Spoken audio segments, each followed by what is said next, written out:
कहते थे ना जब 370 था, आतंकवाद है, इन्होंने आतंकवाद को बढ़ाया है। भाई तब कहां थे ये, जब 96 में हम खड़े हुए और आतंकवाद के मुकाबला किया, उनसे लड़ा, कुर्बानियां दी, मिनिस्टर मारे, एमएलए मारे, एक छोटा सा छोटा गरीब वर्कर मारा, वो भूल गई। इसलिए मारे कि भारत से हमने अलग नहीं होना है, कुछ भी हो जाए। क्या याद रहा? कहां थे उस वक्त? कहां थे ये फूल वाले? कहां थे ये हाथ वाले जब हम इलेक्शन लड़ रहे थे? मैं आपको एक बात बताऊं, जब मैं हंदवाड़ा गया, सब छुपे हुए थे। वो दुकानदार जो थे वो इस तरह दुकान में इस तरह बैठे थे कि फारूक नहीं यहां चढ़ना चाहिए। मैंने हिम्मत की, एक दुकान पर चढ़ गया। मैंने उससे पूछा, भैया यहां इतनी घबराहट क्यों है? कहना है जनाब, दिन को यहां फौज का दबदबा है, हम बच जाते हैं, रात को उनका दबदबा है, वो आ जाते हैं, हमें गोली मार डालते हैं, मगर हम वोट आपको देंगे। यह हालत है। आज वो मेहरबानी जो उस हुकूमत की थी 96 से, आज हाथ भी है, आज कमल भी है, अब झाड़ू भी आ गया है। पता नहीं और क्या क्या आएगा। ये तब की बात है, भूल जाते हैं। सही कहा हमारे साथ सुन। कहां जाएंगे हमारे बच्चे? कहां जाएंगे हमारी बच्चियां पढ़ी लिखी हुई? कहां जाएंगे हमारे डॉक्टर, हमारे इंजीनियर, हमारे आम आदमी? कहां जाएंगे? क्या पंजाब में उनको नौकरी मिलेगी? राजस्थान में मिलेगी, दिल्ली में मिलेगी, बंबई में मिलेगी, आंध्रा में मिलेगी? वहां तो पहले अपनी भाषा सीखनी है आपने। आप कन्नड़ा नहीं बोल सकते, आप कर्नाटक में नौकरी नहीं कर सकते, आंध्रा में नहीं रह सकते, अब तक आपकी उनकी जबान नहीं बोल सकते। और हम अपनी डोगरी को कुर्बान कर गए और हम कहते हैं हम डोगरे हैं। किधर हो तुम डोगरे? क्या डोगरी बोलते हो? क्या तुम्हारे बच्चे डोगरी बोलते हैं? अंग्रेजी, हिंदी। डोगरी को करा दफन, फिर को हम डोगरे हैं। अरे डोगरे की शान रखनी है तो पहले अपनी जबान की शान रखो। जिस दिन तुम अपनी जबान से मोहब्बत करोगे, उस दिन तुम्हें मानूंगा कि तुम सचमुच डोगरे हो। फिर और एक शोर, हिंदुओं को खतरा है।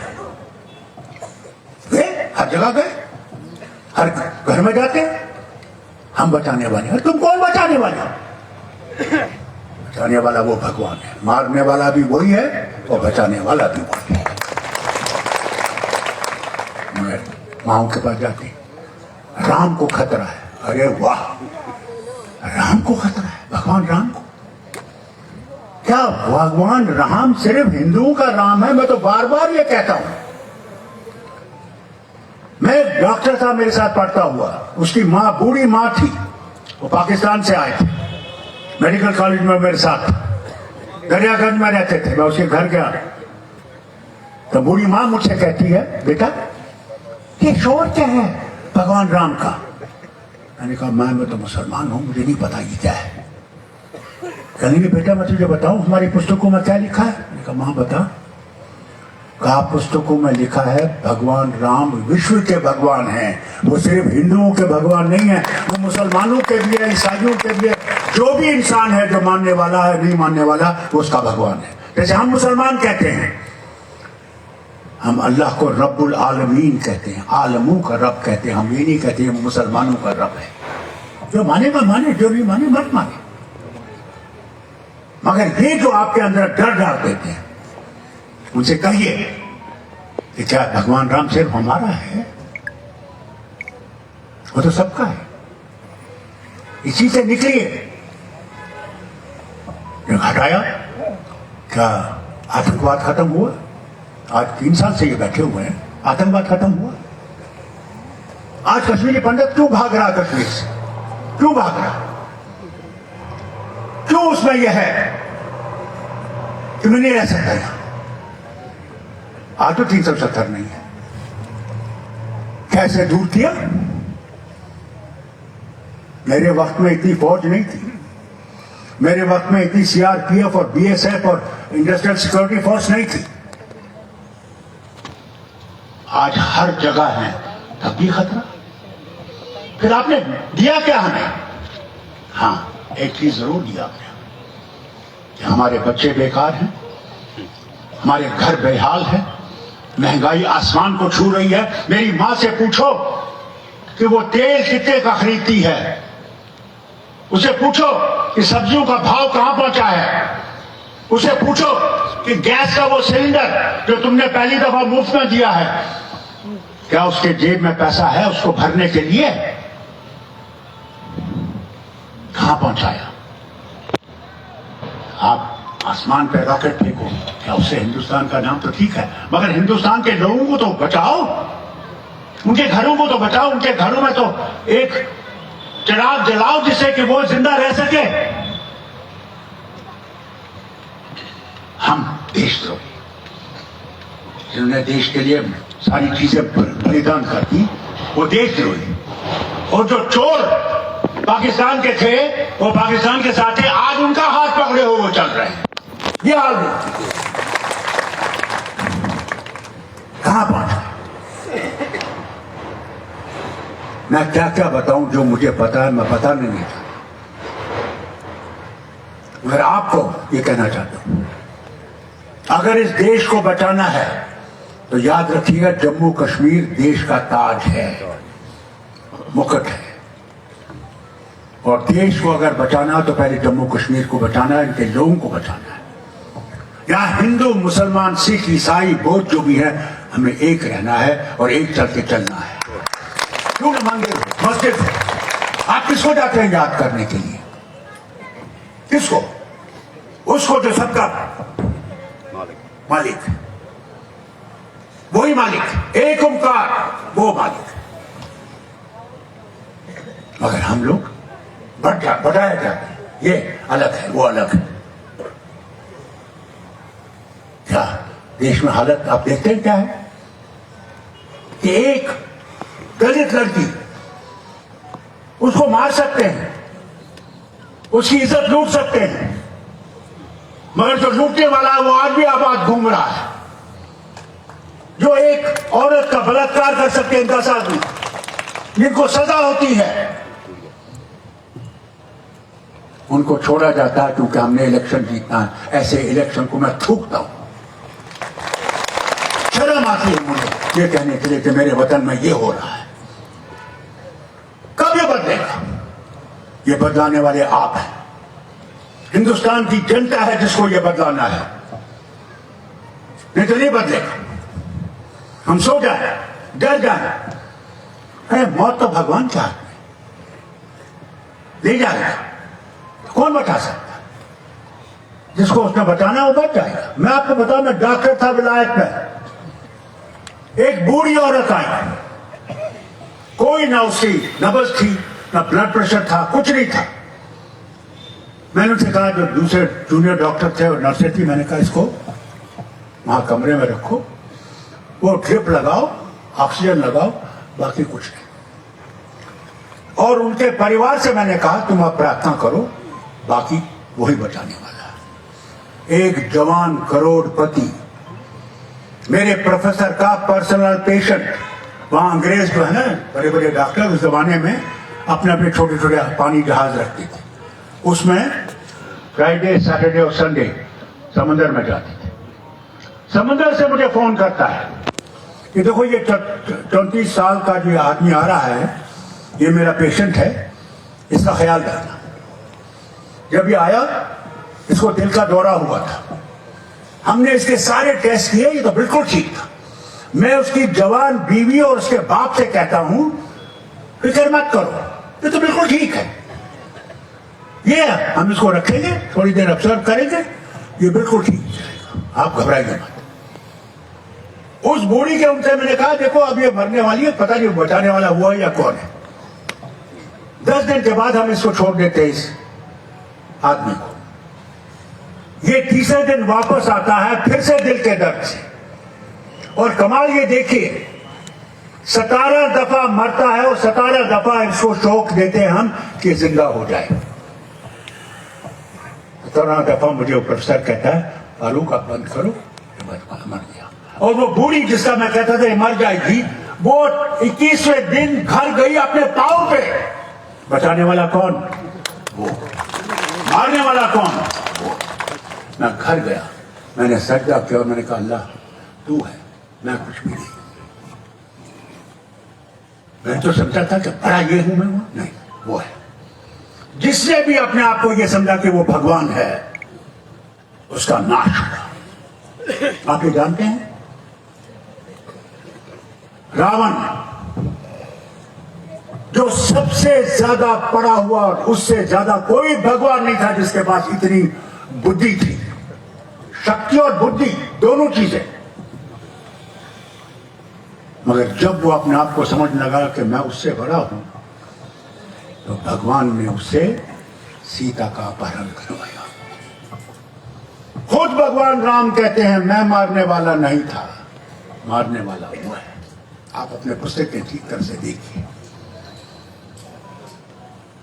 जब कोई ये समझने लगा, हमारे इस्लाम में किताब में कुरान में लिखा हुआ है, जब फिरौन ने ये समझा कि मैं सब कुछ हूं और जुल्म करता गया, बनी इस्राइल ने जुल्म करता गया, तो अल्लाह ने मूसा भेजा जो उसी कहां पला था,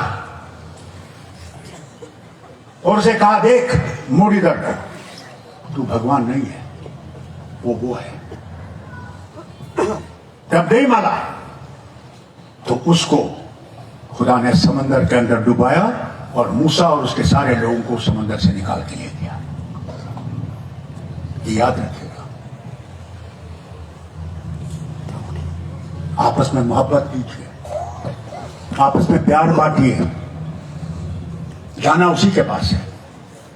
मुझे ये बताइए, जब आपका बीमार होता है और उसकी खून की बोतल चाहिए, क्या वो मरीज या आप उस खून की बोतल से पूछते हैं ये ब्राह्मण का खून है, ये राजपूत का खून है, ये दलित का खून है, ये मुसलमान का खून है?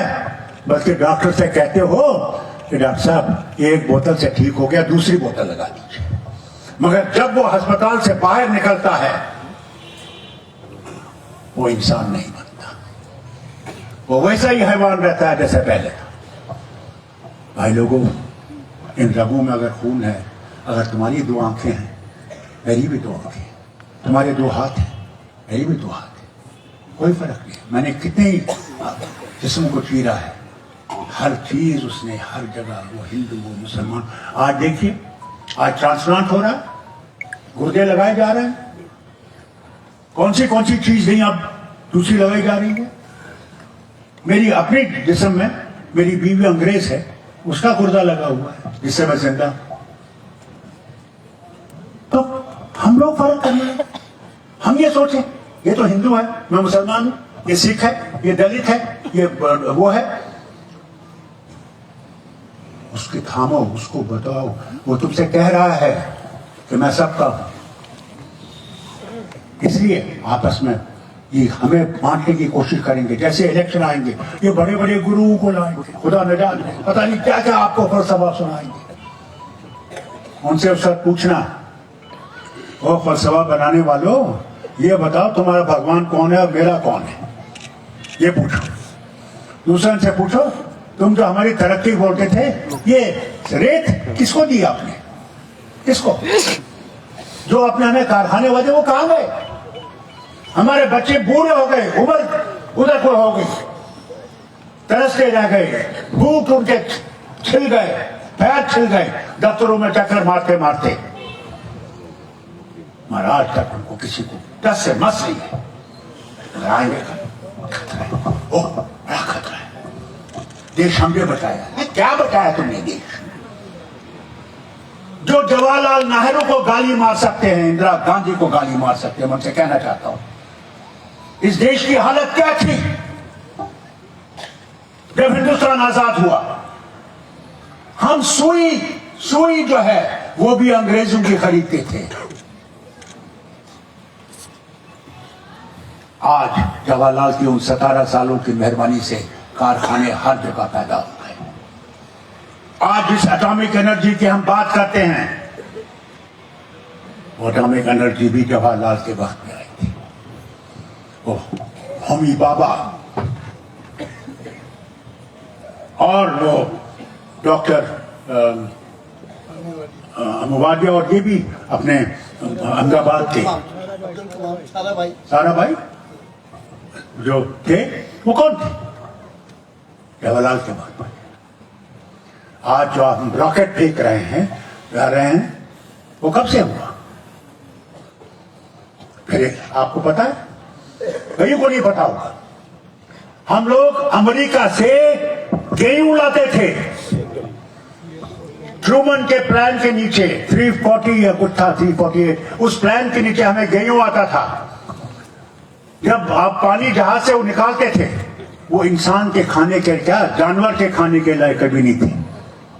क्या भूल गए आप? इंदिरा गांधी के वक्त में हम लोगों को इतनी खुराक बनने लगी कि आज न सिर्फ हम खुद खाते हैं बल्कि सारी दुनिया को भेजते हैं। बाकी छोड़ दीजिए। मुझे मेरे बाप को जवाहरलाल ने खेल लिया, इंदिरा गांधी ने मुझे डिसमिस नहीं किया, मगर क्या मैं भूल सकता हूं कि उसने देश के लिए क्या किया? जो आज उन पे उंगलियां उठा रहे हैं, मैं आपको यकीनन कहता हूं जब ये कुर्सियों से उतर जाएंगे लोग इनके ऊपर उंगलियां उठाएंगे। वो कहते हैं what you sow so shall you reap, जो आप बोगे वही आप काटोगे। इसलिए आपसे कहता हूं हमारी हालत कहां पहुंची, कहां पहुंचाई है। आज हमारे पास 35 एकड़, आप तो उस वक्त चाहते थे 370 खत्म हो, ये तो कश्मीर के लिए है। लोग कहते थे ना ये तो हमारे लिए ही है। आज आपको पता चला कि 370 था क्या, 35 से था क्या। मजा ले कोई बाहर का लड़का यहां नौकरी पाता? मजा ले कि आपकी बेटी नहीं लगती? मैं 96 में आया, मैंने 2.5 लाख लोग नौकरी लगाए क्योंकि यहां लोगों में इतनी खराबी थी। पूछ लीजिए, मैंने 300 डॉक्टर, हमारे अस्पताल खाली थे, शमी साहब ने लाया रैबर तालीम क्योंकि बच्चे जो थे पहाड़ों में जो तो पढ़ते थे, अगर शहर का टीचर था वहां जानी था, डरता था कि आतंकवाद में मर जाऊंगा। हमने क्या किया? हमने कहा उसी गांव का जो टीचर है वहां जो बुजुर्ग हैं उनसे पूछिए कौन अच्छा है, लड़की हो या लड़का हो, उसको हम लगाएंगे आपके पर, और हर साल आप देखेंगे कि क्या वो अच्छा है या नहीं है, और 7 साल के बाद वो परमानेंट हो जाएगा। वो मेरा रिश्तेदार नहीं था, मेरा भाई या मेरा बहन नहीं था, मगर मेरी रियासत का आदमी था। वो स्कूल चला गया, अखबार में उस वक्त आता था इतने दिन रह गए, इतने दिन रह गए, क्या होगा? हो गया। हिम्मत है, हिम्मत करनी। आगे भी मैं आपसे कहता हूं आजकल प्रोपेगेंडा कर दिया गया है। ये फारूक अब्दुल्ला नेशनल कॉन्फ्रेंस से भाग रहा है। फारूक अब्दुल्ला नेशनल कॉन्फ्रेंस से कहीं नहीं जा रहा है। ये मैं आपको बता दूं, ये एक तंजीम जो है ये एक बड़े डेमोक्रेटिक जमहूरी तंजीम है। इसमें इलेक्शन आते हैं और इलेक्शन आने हैं, इलेक्शन आएंगे, सदर का नाम आएगा। हमने सबको आजादी दी है, दीजिए। समझते थे फारूक अब्दुल्ला भाग जाएगा। फारूक अब्दुल्ला इलेक्शन लड़ने वाला और इनका मुकाबला करने वाला है। हमने इस रियासत को फिर से रेल पे लाना है। इनके काली कानूनों को हमने वापस कर देना। तब होगा जब आपकी हिम्मत होगी, जब आप खड़े रहेंगे और प्रोपेगेंडाओं के अंदर नहीं आएंगे। मैं मुसलमान जरूर हूं, मगर मैं ये जानता हूं कि हम सब उसके हैं, उसकी तरफ से आए हैं, हिंदू। मैं आपको कहूं, एक दफा मेरा दोस्त मुझे ले गया राजस्थान में जयपुर, वहां मूर्तियां बनती, उसको सरस्वती की मूर्ति चाहिए थी। मैंने कहा मैं मुसलमान मत जानते नहीं सरस्वती। कहने लगे ये तालीम के भगवान। मैंने अच्छा चले। तो 100 दुकानें थी उस बार, आज मुझे पता नहीं कितनी और होंगी। जनाब मैं चल सा गया तो 10वीं दुकान पे या कुछ, मैंने कहा भाई ये मूर्ति, मुझे कभी तो 90 दुकानें और हैं तो मैं कैसे बेहतर करें, आप इसको याद रखो। चल दिया 100 दुकानों के बाद फिर इसी जगह है। मुझे पूछने लगा फारूक तुमने ये कैसे कहा यही? मैंने देखो जब तुम इसकी आंखों में आंखें डालोगे तुम तारे उससे मिला रहे हो, ये मूर्ति है।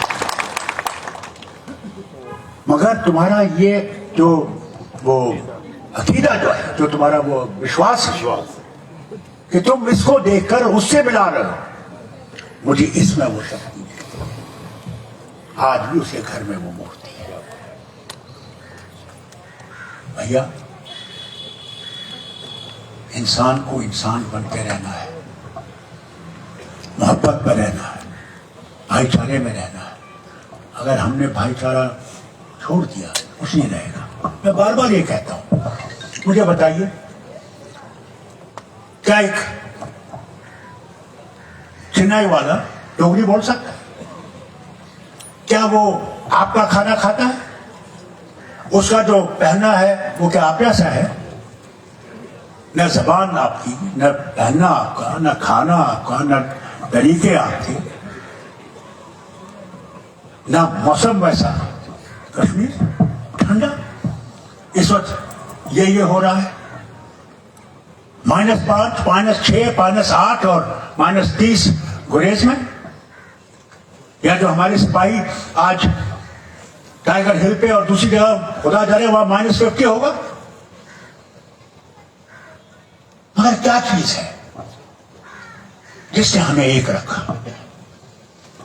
सिर्फ एक चीज कि हम लोग इकट्ठे ये घर बना सकते हैं, अकेले ये घर नहीं बना सकते। इसीलिए यूनिटी इन डाइवर्सिटी, एकता अनेकता में। जब तक हम अनेकता को मजबूत करेंगे तब तक हम लोग मजबूत रहेंगे। जिस दिन हमने अनेकता को छोड़ दिया उस दिन हम गिर जाएंगे। हमें बाहर के दुश्मन का डर नहीं है, वो कुछ नहीं कर सकेगा। हमें अंदर के दुश्मन का खतरा है, जो हमें बांट रहा है, जो हमें धोखे दे रहा है, हमें झूठ बोल के आज हिला रहा है। उस झूठ को समझिए और अपने देश को और अपनी रियासत को बचाने की कोशिश कीजिए। मेरी आपसे अपील है और जवानों से अपील है, एक तो अपना धर्म सीखो। जब तुम अपना धर्म पढ़ोगे तुम दूसरे धर्म की इज्जत करना शुरू करोगे। जब तक तुम अपने धर्म की इज्जत नहीं कर सकते तुम दूसरे धर्म की क्या इज्जत करोगे? दूसरा, बुजुर्गों की इज्जत भूल गई है लोगों को, आज वो नहीं करते। अगर बुजुर्ग खड़ा है उसको पहले सलाम करो, ओ बाबा ठीक हो, सब ठीक है। माँ बाप की इज्जत करो। आज माँ बाप को ऐसे फेंक देते हैं जैसे कुछ नहीं है, भूल गए। भैया जब मैं डॉक्टर था और बच्चा पैदा करने के लिए बम्बई के अस्पताल गया, क्योंकि राजस्थान में वो बहुत पर्दा करते थे, हम लोगों को बम्बई भेजा गया। तब मैंने एक माँ को देखा, बच्चा पैदा होते किस तरह वो जिंदगी और मौत की लड़ाई लड़ती होती है। मैंने माँ को खत लिखा, मैंने कहा माँ मुझे माफ करना, अगर मैंने कभी ज्यादा जोर से बोला होगा मुझे माफ करना। मैंने आज देखा माँ कि तूने मुझे पैदा करने में क्या क्या मुश्किल नहीं उठाई होगी। आज भी देखिए माँ आधा खाएगी नहीं, कुछ भी नहीं खाएगी, बच्चे को खिलाएगी। आज देखिए कहाँ पहुंच गए हम। अनंतनाग में एक 19 साल बच्चा दवाइयों में जो आजकल लगे हुए हैं, यहाँ भी होंगे नशे की चीजें, उसने अपनी माँ को कत्ल किया। और माँ को कत्ल करने के बाद क्या किया?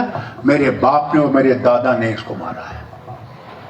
शुक्र है ये पुलिस का कि वो इस तह में गए और उसको पकड़ लिया। कहां पहुंच गए हम भाई लोगों? क्योंकि हम धर्म से दूर हैं। हम नाम के हिंदू हैं, नाम के मुसलमान हैं, नाम के हैं सिर्फ। हाँ, माता वैष्णो देवी के सामने यूं झुकेंगे। पहले अपने आप को ठीक कर, अपने धर्म को समझो। जिस दिन तुम अपने धर्म को समझोगे, तुम कोई ऐसी बुराई नहीं करोगे, क्योंकि कोई धर्म बुराई की तरफ रास्ता नहीं दिखाता। उसी तरफ चलो, उसी से हम लोग भी आगे चलेंगे। सच का दामन पकड़ो। सच बहुत मुश्किल है, बहुत मुश्किल है। झूठ तो आसानी से चल जाता है। फारूक अब्दुल्ला ने रिजाइन किया, ऐसा फैल गया जैसे कि जनाब खुदाई नजात दे, आग लग गई।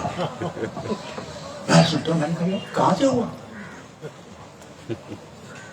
मैं तो कोई ऐसा कदम नहीं उठाया, मगर उन्होंने सोचा कि फारूक अब्दुल्ला हिट गया हमने मैदान। मैंने कहा भाई लोगों, मैं इधर ही हूं, तुम ठहरो। मैं 86 साल का नहीं हूं, मैं 28 साल का जवान हूं, अभी जिंदा हूं, और ये उसकी कृपा है। मैं वो देश देखना चाहता हूं भाई लोगों, जो मैंने मोदी जी से भी एक दिन कहा। मैं वो देश देखना चाहता हूं जब तुम्हारी आंखों में देखूं तो मुझे अपना अल्लाह दिखे, और जब तुम्हारा मेरी आंखों में देखो तुम्हारा भगवान दिखे। मैं वो देश देखता हूं जहां नफरत नहीं होगी, जहां ये झूठ नहीं होगा, जहां फरेब नहीं होगा, जहां हमारे खानों में मिलावट नहीं होगी। आज हल्दी में मिलावट, घी में मिलावट, आपके जो है मिर्ची में मिलावट। कौन सी चीज है जिसमें मिलावट नहीं है? दवाइयों में मिलावट। ये देखिए हमारे लोग कहां पहुंच गए। अंदर भूसा भरा हुआ है और दवाइयां बेच रहे।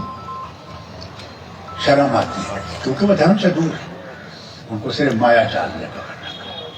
मांगे भगवान से, भाई है अल्लाह, है भगवान, हमें इससे निजात दी, हमें अपने धर्म को मजबूत करने की हिम्मत दी, और हम अच्छे रास्ते पर चल सके, उसकी हिम्मत। हमें देश को मजबूत करना है, मगर देश को मजबूत करना जम्मू कश्मीर को भी है। तीन इसे करते, क्या उससे देश मजबूत होगा? लद्दाख भी तो यहां का हिस्सा था। हा? क्या मिला इनको? आज जाइए लद्दाखियों से बात कीजिए, वो आपको बताएंगे उनका हाल क्या है।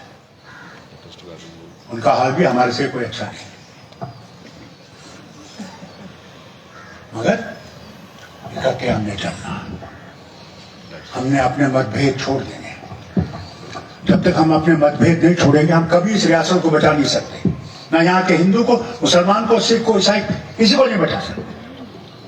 सबसे जरूरी चीज है एक तो उस पर एतबार, और दूसरा अपने आप पे विश्वास। जब तक आपके अंदर वो विश्वास पैदा नहीं होगा, आप कुछ नहीं कर सकते। इससे मुकाबला करना है, हाँ, हिम्मत से करना है। हम देशद्रोही नहीं है, न थे, न है, न होंगे। हमने आज पहले भी देश के लिए कुर्बानी दी है, और जब तक ये सांस है तब तक इस देश के लिए कुर्बानी देते जाएंगे। कभी इसे बाबू नहीं। मैं बड़ा खुश हूं आप लोगों को देखकर, और मैं इनका मशहूर हूं। मैंने सबको बुलाया, सब तशरीफ लाए, और अल्लाह करे कि इसी तरह जुड़े रहे, और इकट्ठे होकर हम आगे चल सके, और इस रियासत को इस मुसीबत से बचा सके।